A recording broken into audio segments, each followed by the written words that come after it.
আসসালামু আলাইকুম। আজকে কাজ করছি আমার বেগুন ক্ষেতে, ইনশাল্লাহ আপনাদের দেখানোর চেষ্টা করব। আমার বেগুন ক্ষেতে সার ব্যবস্থাপনা, পানি নিষ্কাশন, নালা কাটার প্রসেস থেকে শুরু করে কি বল দিচ্ছি। আমার বেগুন ক্ষেতে প্লটের আয়তন প্রায় 10 কাঠা জায়গা। প্রথমে আমি দিয়েছি ভার্মি কম্পোস্ট, যেটি কেঁচো সার দিয়ে তৈরি জৈব সার।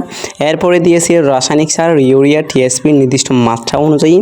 ভিডিওতে দেখতেছেন ক্ষেতের মধ্যে অনেক জায়গায় আগাছা ছিল, আগাছাগুলো মাটির নিচে পুঁতে দিয়েছি। এতে করেই এই আগাছা গাছগুলো পচে গিয়ে প্রাকৃতিক জৈব সার হিসেবে কাজে দেবে।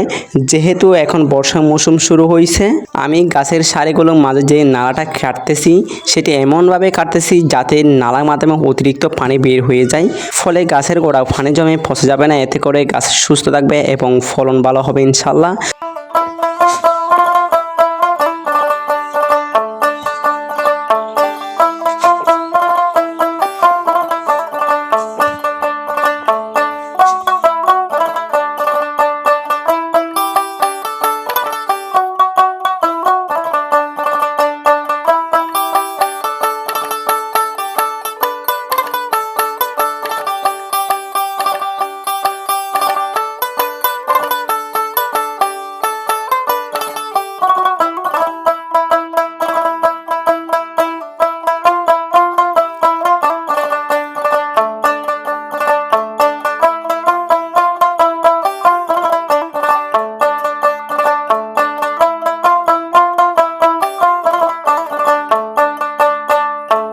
সবাই আমাদের জন্য দোয়া করবেন। আসসালামু আলাইকুম।